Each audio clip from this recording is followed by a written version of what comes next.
apabila tanah Melayu ni, ya, satu masa dulu tidak diberi nama Malaysia. Begitu juga dengan Indonesia tidak diberi nama Indonesia. Ya, dan dia tanah Nusantara ataupun kita kata alam Melayu ni mempunyai sejarahnya yang sendiri. Ya, sejarah yang hebat, tamadun yang hebat, tetapi apabila telah diganggu gugat oleh pihak ketiga atau pihak luar, maka dia berpecah, ya, berpecah belah sehinggalah berlaku apa yang ada di depan mata kita hari ini. Jadi kalau kita bayangkan sejarah daripada kerajaan dulu, ya, Sriwijaya, kerajaan Majapahit, kerajaan Langkasuka di sebelah atas, Selangor dan seumpama, semuanya berpusat di dalam alam Melayu itu. Mereka boleh merentas tanah, merentas air dan merentas tanah, merentas lautan.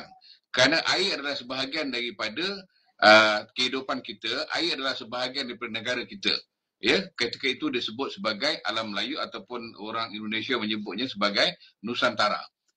Nusantara, gabungan tanah Melayu, Sumatera, Borneo, Filipina, termasuklah pulau-pulau lain di seluruh Indonesia ni dikatakan sebagai satu tanah besar. Tetapi apabila berlaku banjir besar, gempa bumi, maka sebahagian daripada tanah-tanah ini tenggelam, maka terjermalah pulau-pulau yang dikatakan sebagai pulau-pulau di alam Melayu. Jadi kalau kita lihat pada sejarah yang lampau, kita dapati Melaka lah umpamanya, ya, Melaka.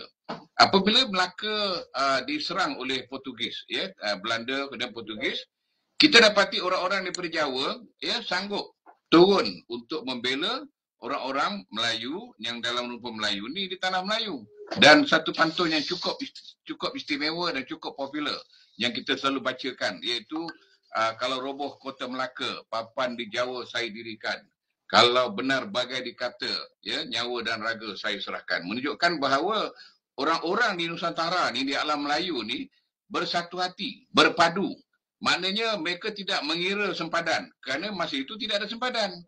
Hanya selepas daripada kedatangan penjajah ataupun pihak daripada Eropah ni lah yang memecah belahkan negara yang dikatakan penduduk rumpun Melayu ni terpecah-pecah menjadilah etnik dan sub-sub etnik, dan menjadi bangga dan merasa teritorial, merasa ini daerah saya, ini barang saya, ini bukan barang kamu. Dan apabila ada sempadan, lagilah, ya, terserlah perbalahan dan juga konflik itu.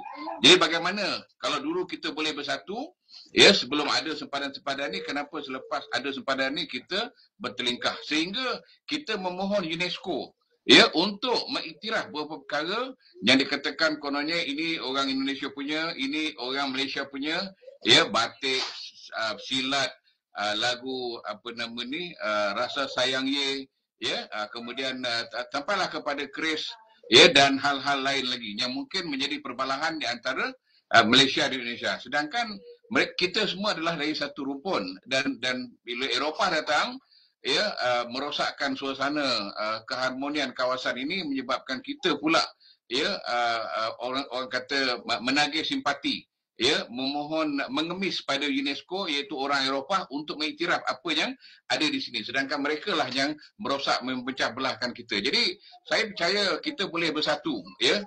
Dan antara perkara yang boleh dijadikan kesatuan kita ialah bahasa, iaitu lingua franca. Ya, bahasa Melayu adalah lingua franca, dan di zaman Sriwijaya, Majapahit maupun Melaka, bahasa Melayu lah yang menjadi bahasa perantaraan, ya. Orang yang datang daripada seluruh dunia yang melalui Selat Melaka itu menggunakan bahasa lingua franca untuk berniaga, berinteraksi dengan penduduk di alam Melayu. Ya, jadi kita lihat bahawa bahasa adalah satu yang boleh dikira sebagai satu jati diri kita, dan baru-baru ni berlaku perbalahan ataupun salah faham di antara bahasa kenyataan menteri, ya, Indonesia mengatakan bahasa Indonesia lah yang patut menjadi bahasa kedua ASEAN, ya, selepas daripada Perdana Menteri kita menyebut bahasa Melayu adalah boleh menjadi bahasa kedua, menyarankan, ya, bahasa Melayu sebagai bahasa kedua. Kita tidak menyebut bahasa Malaysia kerana bukan milik Malaysia, tapi bahasa di seluruh alam Melayu. Ini satu perkara yang boleh kita satukan, dan cukup menarik juga bila orang tanya dengan saya, apa beza bahasa Melayu Indonesia dengan bahasa Melayu Malaysia? Saya kata cuba tengok lagu-lagu yang dinyanyikan oleh penyanyi di Malaysia dan lagu-lagu yang dinyanyikan oleh penyanyi Indonesia. Ya, bahasa logatnya, bunyinya sama, iaitu bahasa bahasa Melayu, bukan dialek, bukan etnik, tetapi satu lingua franca. Yang kedua ialah agama. Ya, jati diri alam Melayu ni kuat dengan agama atau kepercayaan. Tetapi kalau kita lihat dari segi peratusannya, memanglah ya, Islam adalah satu agama yang boleh menyatukan penduduk di Nusantara atau kita kata alam Melayu ini, kerana ia adalah satu agama yang menyatukan akidah. Ya, bermula dengan La ilaha illallah, yang disebut oleh Nabi Ibrahim yang membawa syariat Nabi Ibrahim itu agama Hanif, iaitu La ilaha illallah wahdahu la syarikalah. Tetapi apabila Nabi Muhammad SAW datang, ataupun syariat Nabi Ibrahim, Nabi Muhammad SAW sampai ke Nusantara, alam Melayu ni bunyinya La ilaha illallah Muhammadur Rasulullah. Jadi sudah ada perubahan kalimah tetapi tetap kepada Tuhan yang satu. Jadi mudah bagi orang yang sudah pun menganut satu tauhid, Tuhan yang satu di alam Melayu ini dengan kalimat tauhid tadi, La ilaha illallah, bila datang syariat Nabi Muhammad iaitu agama Islam, maka dia lebih mudah untuk serasikan dengan apa yang disampaikan oleh para mubalik apabila sampai ke Melaka, sampai ke utara, ya, utara Semenanjung, utara kita kata timur jauh, kemudian turun sampailah ke bawah. Baik, kemudian satu lagi perkara, kalau kita bayangkan, kita kembali kepada sejarah alam Melayu ni, ya, yang dulu sebelum ni tiada sempadan, sudah pasti kita boleh menyatukan antara Malaysia dan Indonesia, ya, sebagai satu fikrah yang sama, budaya yang sama. Dan kita lihat warisan budaya kita Malaysia dan Indonesia ni maupun Brunei dan lain-lain ni, kita katakan ada banyak persamaan. Pertama, tentang makanan. Ya, kita banyak persamaan dari sudut makanan. Ya, rempah yang kita guna pun sama, cara masak pun lebih kurang sama, mungkin namanya berbeza. Yang kedua ialah busana pakaian kita pakai. Ya, batik ataupun busana tradisi yang dipakai oleh pelbagai etnik group mempunyai kesamaan. Kita ada baju kebaya dan juga baju kurung. Ini semua banyak persamaan yang boleh kita katakan sebagai satu kesatuan, ya, dalam kita memperagakan misi perjuangan, kita katakan setiap negara ni, dua-dua negara ni, ya. Dan kita lihat senjata yang penting pada orang Melayu, jati dirinya ialah keris, ya, yang tak ada di negara lain. Negara lain mungkin ada meriam, pistol, mungkin ada yang lain, tetapi kita ada keris. Kalau di alam Melayu ni kita ada bedil. Bedil ni termasuklah pistol kecil atau meriam atau rentaka dan stringer dan seumpamanya. Jadi hal-hal tentang warisan budaya ni banyak persamaan yang kita boleh satukan, rapatkan hubungan di antara kedua negara dengan meruntuhkan sempadan itu. Dan kadang-kadang inilah yang menjadi masalah pada kita orang-orang di sebelah alam Melayu ni, sentiasa dicemburui, sentiasa dicari, diintai oleh pihak lain untuk memecah belahkan kita, iaitu pecah dan peretah.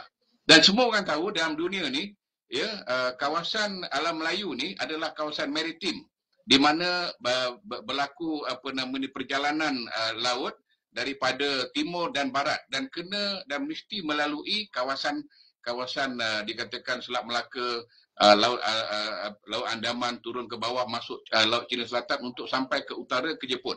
Ya, jadi tidak mereka mesti melalui ini. Jadi sudah tentu menjadi rebutan oleh banyak pihak, sudah tentu banyak pihak ada kepentingan untuk menguasai kawasan-kawasan ni.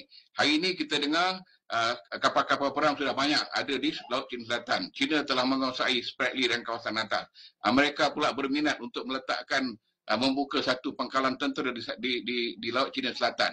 Jadi kita lihat bahawa kawasan ini, kawasan maritim ni menjadi satu tempat yang amat penting. Dalam akhir zaman ni dikatakan, misalnya kajian oleh RAND Corporation mendapati bahawa suasana yang besar akan berlaku.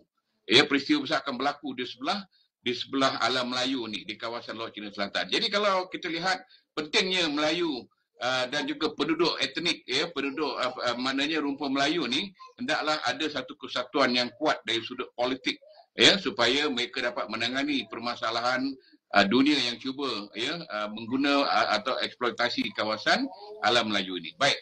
Jadi akhir sekali saya percaya pemimpin negara boleh mengambil sikap yang lebih positif terhadap kesatuan ini, dan tidak perlulah kita berbalah hal wayang kulit, lagu rasa sayang, silat, keris, dondang sayang, seni bela diri seumpamanya. Ini perkara kecil yang kita mengemis dengan UNESCO. Jadi pada masa akan datang kita harap biarlah kita sendiri yang mengiktiraf dan bukan pihak barat yang mengiktiraf kita dalam hal-hal warisan dan budaya. Terima kasih.